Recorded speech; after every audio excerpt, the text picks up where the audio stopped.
दो न्याय अगर तो आधा दो, पर इसमें भी यदि बाधा हो तो दे दो केवल 5 ग्राम, रखो अपनी भूमि तमाम। ये लाइनें आपने बहुत जगह सुनी होगी। ये लाइनें हैं रामधारी सिंह दिनकर की रचना रश्मिरथी से। भगवान श्री कृष्ण पांडवों के दूत बनकर जाते हैं हस्तिनापुर, वहां से ली गई है ये पंक्तियां। तो आइए जानते हैं कि इस पंक्तियों में और क्या क्या लिखा हुआ है और रामधारी सिंह दिनकर और आगे क्या कह रहे हैं।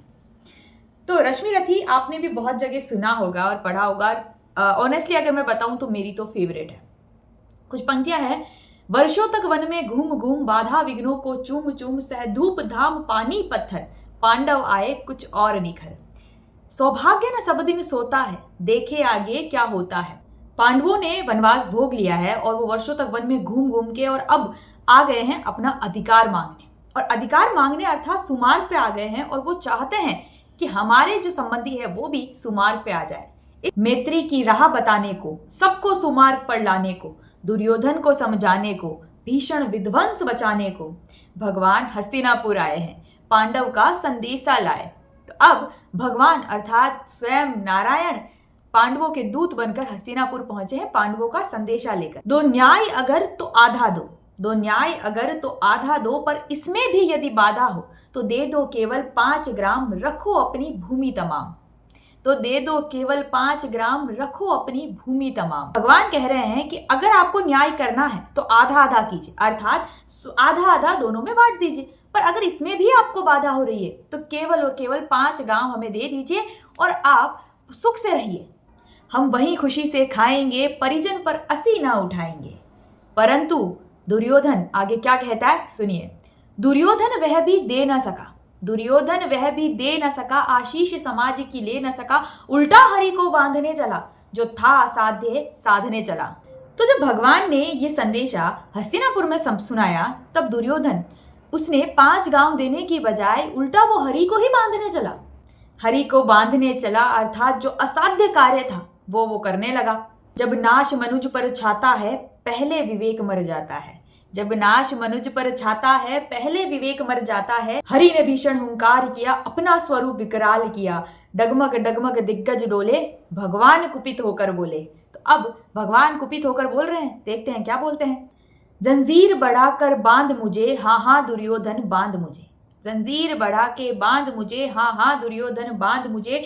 ये देख गगन मुझ में ले, ये देख पवन मुझ में ले, मुझ में विलीन जंकार सकल, मुझ में विलीन संसार सकल। अमृतत्व फूलता है मुझ में, संघार झूलता है मुझ में, उदयाचल मेरा दीप्त भाल, मंडल वक्ष स्थल विशाल। मेनाक मेरू पग मेरे हैं, जंजीर बढ़ाकर साध इन्हें, हाँ हाँ दुर्योधन बांध मुझे। अंबर में कुंतल जाल देख, पग के नीचे पाताल देख, मुट्ठी में तीनों काल देख, मेरा स्वरूप विकराल देख। बांधने मुझे तू आया है, जंजीर बड़ी क्या लाया है। बांधने मुझे तू आया है, जंजीर बड़ी क्या लाया है। यदि मुझे बांधना चाहे मन तो पहले बांध अनंत गगन। सूने को साध सकता नहीं, वो मुझे बांध सकता है कोई। हित वचन न तूने माना, मैत्री का मूल्य न तूने पहचाना, ले अब देख मैं भी जाता हूँ, अंतिम संकल्प सुनाता हूँ। याचना नहीं अब रण होगा, याचना नहीं अब रण होगा, जीवन जय या मरण होगा, दुर्योधन ऐसा रण होगा। थी सभा सन, सब लोग डरे, चुप थे या बेहोश पड़े, धृतराष्ट्र विदुर सुख पाते थे, निर्भय दोनों पुकारते थे, जय जय जय जय। तो ये थी रश्मिरथी की कुछ पंक्तियाँ जो मैंने अपने शब्दों में थोड़ा सा प्रयास किया है इसको अच्छे से बताने का। रश्मिरथी मुझे बहुत ही पसंद है और इसमें एक ऐसा संदेश मिलता है जो कि जब भगवान पर हम पूरा निर्भर हो जाते हैं या उन पर पूरी तरीके से जब सरेंडर कर देते हैं तो भगवान हमारे लिए कुछ भी कर देते हैं। यानी कि आप देखिए कि वो स्वयं नारायण आपके दूत बन करके और वहां जा रहे हैं और वहां पर उनका अपमान हुआ है।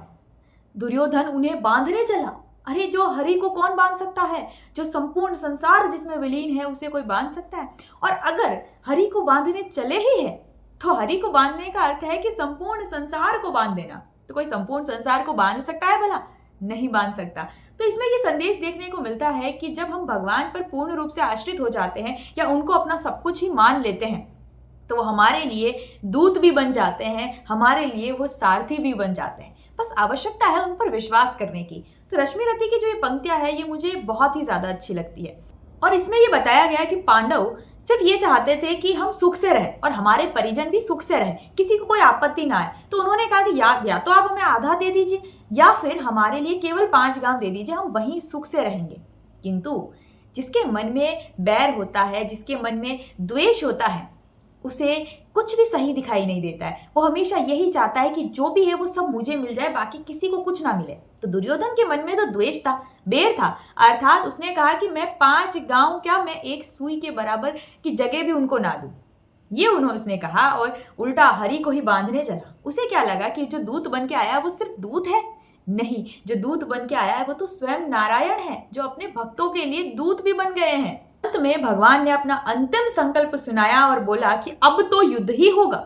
क्योंकि कहते हैं ना कि जब वो समझाने वाला मतलब पूरी कोशिश कर लेता है, पर सामने वाला अगर समझना ही नहीं चाहता है अपनी बातों को, तो उसके लिए युद्ध करना ही पड़ता है, आवश्यक हो जाता है। कहते हैं ना कि लोग अगर समझाने से समझ जाते तो वो बांसुरी वाला और जो संसार को जिसने प्रेम सिखाया वो कभी महाभारत नहीं होने देते। और सही बात है, अगर कोई समझाने से समझ जाता तो वो जिसने संसार को प्रेम सिखाया वो कभी युद्ध होने ही नहीं देते।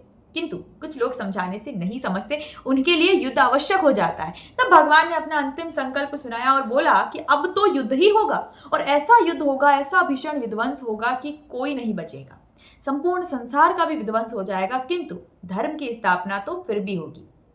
तो ये रश्मिरथी की कुछ पंक्तियां थी जो कि मुझे बहुत ही पसंद है। आई होप मैंने कुछ अच्छे से आपको सुनाने की कोशिश की होगी और आपको पसंद आया होगा। तो अगर आपको मेरी वीडियो अच्छी लगी और मेरे चैनल में अगर आप नए हैं तो मेरे चैनल को लाइक, शेयर, सब्सक्राइब ज़रूर कर लेना। और आपको कैसी लगी रश्मिरथी की कविता और मेरा एक्सप्लेनेशन मुझे कमेंट में ज़रूर बताइएगा। हरे कृष्णा।